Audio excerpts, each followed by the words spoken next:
ప్రభాస్ కొత్త సినిమా ఫౌజీ చుట్టూ ఇప్పుడు దేశవ్యాప్తంగా ఎలాంటి విపరీతమైన హైప్ క్రియేట్ అవుతోందో మనం చూస్తూనే ఉన్నాం. అసలీ సినిమా 1940ల కాలం నాటి ఒక భారీ యాక్షన్ డ్రామా అని, అందులోనూ సాక్షాత్తు ఆజాద్ హింద్ ఫౌజ్ని స్థాపించిన లెజెండరీ లీడర్ సుభాష్ చంద్రబోస్ గారికి సంబంధించిన ఒక పవర్ఫుల్ కనెక్షన్ ఉండబోతోందని వస్తున్న వార్తలు అంచనాలను నెక్స్ట్ లెవెల్కి తీసుకెళ్తున్నాయి. ఒక్కసారి ఊహించుకోండి, ఒకవైపు ప్రభాస్ లాంటి భారీ కటౌట్, మరోవైపు పవర్ఫుల్ సుభాష్ చంద్రబోస్ గారి హిస్టరీ, ఈ రెండూ ఒకే ఫ్రేమ్లో తెరమీదకి వస్తే ఆ ఇంపాక్ట్ ఎలా ఉంటుందో కదా. అయితే ఈ వింటేజ్ వార్ మూవీ వెనక ఉన్న అసలు చరిత్ర ఏంటి, ఆ రియల్ స్టోరీని మనం ఇప్పుడు డీప్గా విశ్లేషిద్దాం. ఇక్కడ మనకు ఒక ఆసక్తికరమైన ప్రశ్న తలెత్తుతుంది.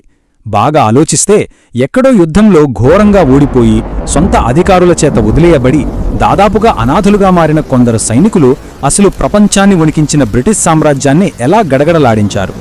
ఓడిపోయిన ఒక సైన్యం ఆజాద్ హింద్ ఫౌజ్ అనే ఒక వీరోచిత విప్లవ సైన్యంగా ఎలా రూపాంతరం చెందింది?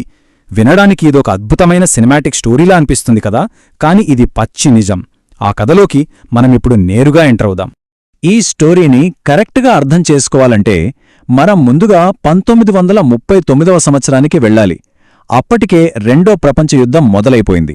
బ్రిటిష్ వాళ్లకి ప్రపంచవ్యాప్తంగా పోరాడటానికి ఒక భారీ సైన్యం అవసరం పడింది. ఆ సమయంలో మన దేశంలో ఆర్థిక పరిస్థితులు ఎలా ఉండేవో తెలుసా?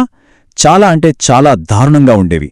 కనీస జీవనాధారం కోసం కొద్దిపాటి డబ్బు, అలాగే సొసైటీలో కాస్త గౌరవం దొరుకుతుందనే ఆశతో చాలామంది భారతీయులు బ్రిటిష్ ఆర్మీలో చేరారు. కానీ వాళ్లకక్కడ ఎదురైన వాస్తవం వేరు. ఆర్మీలో చేరిన మన సైనికులకు తీవ్రమైన జాతి అహంకారం ఎదురైంది. జీతంలో తేడా, హోదాలో తేడా, కనీసం చూసే విధానంలో కూడా విపరీతమైన అవమానం. బయట దేశాన్ని బ్రిటిష్ వాళ్లు దోచుకుంటుంటే లోపల ఆర్మీలో మన వాళ్లు రోజూ ఈ అవమానాలను దిగమింగుకుంటూ బతకాల్సిన పరిస్థితి. అలా సైనికుల్లో రగులుతున్న ఆవేశానికి ఒక కరెక్ట్ దిశానిర్దేశం చేయాల్సిన అవసరం అప్పుడు ఎంతైనా ఉండింది. సరిగ్గా అదే సమయంలో స్వాతంత్ర్య పోరాట నాయకత్వంలో ఒక స్పష్టమైన సైద్ధాంతిక వైరుధ్యం బయటపడింది. మహాత్మా గాంధీగారు అహింస, శాంతియుత పోరాటం ద్వారానే స్వాతంత్ర్యం సాధించాలని నమ్మితే, సుభాష్ చంద్రబోస్ గారు మాత్రం ఇంకోలా ఆలోచించారు. నిరాహార దీక్షలు చేస్తే బ్రిటిష్వాడు స్వాతంత్ర్యం ఇచ్చేడని, దాన్ని బలంతో, ఆయుధంతోనే లాక్కోవాలని ఆయన బలంగా నమ్మారు. ఈ సిద్ధాంతాల పరంగా వచ్చిన విభేదాల వల్లే తన మార్గంలో ప్రాణాలకే రిస్క్ ఉందని తెలిసినా సరే 1939లో కాంగ్రెస్ ప్రెసిడెంట్ పదవికి బోస్ గారు రాజీనామా చేసి తన స్వంత సాయుధ పోరాట మార్గాన్ని ఎంచుకున్నారు. బోస్ గారి రాజీనామా తర్వాత బ్రిటిష్ ప్రభుత్వం ఆయన్ని వెంటనే హౌస్ అరెస్ట్ చేసింది. కానీ ఇక్కడే మనకు గూస్ బంప్స్ తెప్పించే ఒక మైండ్ బ్లోయింగ్ ఎపిసోడ్ జరిగింది. 1941 జనవరిలో అసలు ఎవ్వరూ గుర్తుపట్టలేని విధంగా ఒక పఠాన్ వేషంలో ఆయన బ్రిటిష్ వాళ్ల కళ్లు గప్పి తప్పించుకున్నారు. హాలీవుడ్ స్పై థ్రిల్లర్స్ కూడా దీని ముందు పనికిరావు. ఆ తర్వాత ఆయన కాబూల్ మీదుగా జర్మనీ చేరుకుని హిట్లర్తో దౌత్యపరమైన చర్చలు జరిపారు.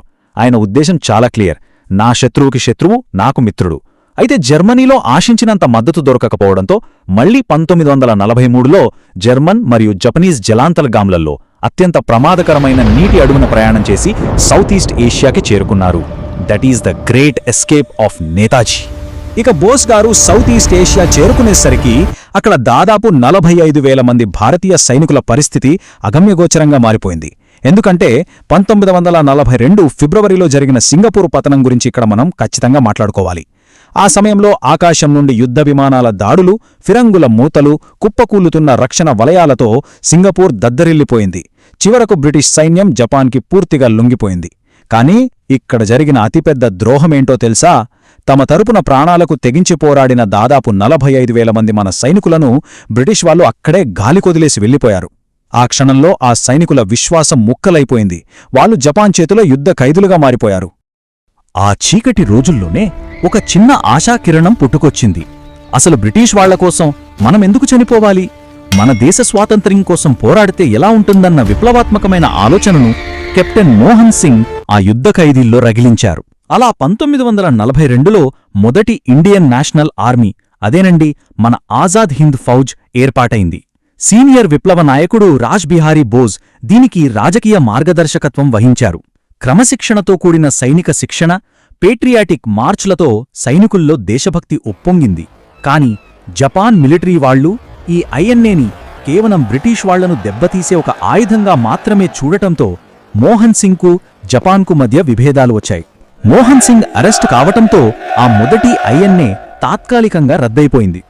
మొదటి ఐఎన్ఏ రద్దయిపోయి ఇక అంతా ముగిసిపోయిందనుకుంటున్న టైంలోనే ఒక భారీ సినిమాటిక్ ఎలివేషన్ 1943 జులైలో నేతాజీ సుభాష్ చంద్రబోస్ గారు సింగపూర్లో అడుగుపెట్టారు.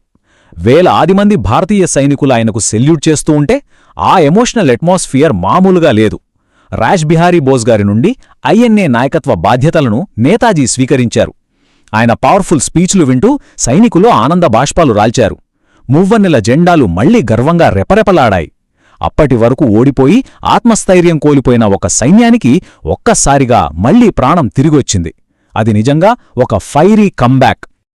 అయితే నేతాజీ నాయకత్వంలో ఐఎన్ఏ కేవలం ఒక మిలిటరీ ఆపరేషన్గా మాత్రమే మిగిలిపోలేదు.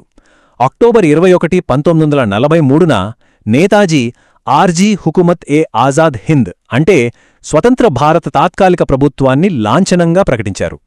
దానికి సొంత కరెన్సీ, సొంత జాతీయ జెండా, పోస్టేజ్ స్టాంపులు, జాతీయ గీతం అన్నీ ఉన్నాయి. ఆశ్చర్యకరమైన విషయం ఏంటంటే ప్రపంచంలోనే పలు యాక్సిస్ దేశాలు ఈ ప్రభుత్వాన్నే అధికారికంగా గుర్తించాయి. అంటే ఒక స్వంత స్వేచ్ఛా భారతదేశం అప్పటికే ప్రజల హృదయాల్లో ఒక నిజమైన ప్రభుత్వంలా ఏర్పడిపోయిందనమాట. మన ఈ మొత్తం విశ్లేషణలో అత్యంత ఎమోషనల్ పీక్ ఇక్కడే ఉంది. ఆ సమయంలోనే దేశ చరిత్రలో చిరస్థాయిగా నిలిచిపోయే ఒక అద్భుతమైన నినాదం నేతాజీ నోట వినిపించింది. తుమ్ ముజే ఖూన్ దో మే తుమే ఆజాదీ దుంగా అంటే మీరు నాకు రక్తమివ్వండి, నేను మీకు స్వాతంత్రమిస్తాను. నేతాజీ ఇచ్చిన ఈ పిలుపు దేశ చరిత్రలోనే ఒక మైలురాయి. సాధారణంగా నాయకులు డబ్బు, సుఖమిస్తామని చెబుతారు, కాని ఆయన అడిగింది రక్తం, ఇస్తానంది స్వాతంత్ర్యం. ఆ గంభీరమైన పిలుపు విన్న వేలాది మంది భారతీయులు ఏమాత్రం వెనుకాడకుండా తమ ప్రాణాలను అర్పించడానికి ముందుకొచ్చారు.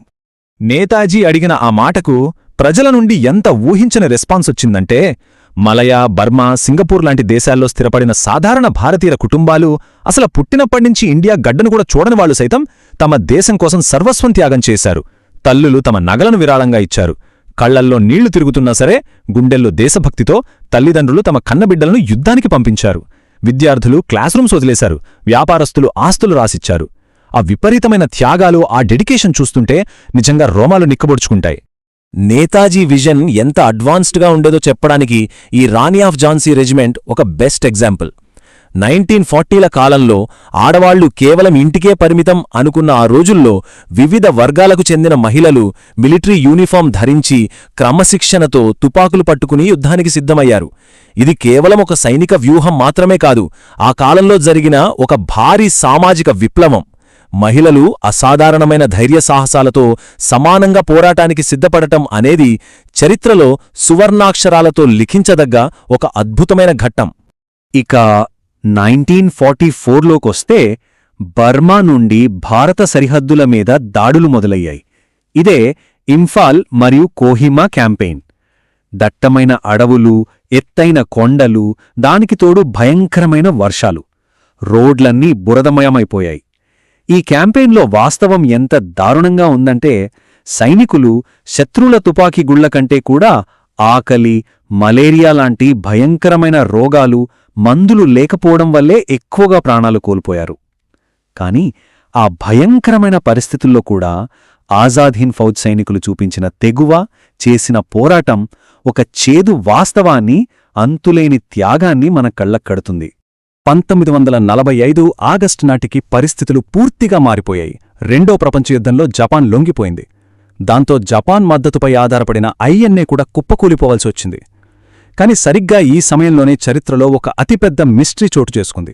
ఇక్కడే అందరి మదిలో మెదిలే ఒక అతిపెద్ద ప్రశ్న. 1945 ఆగస్టు తర్వాత నేతాజీ సుభాష్ చంద్రబోస్ గారికి అసలు ఏమైంది?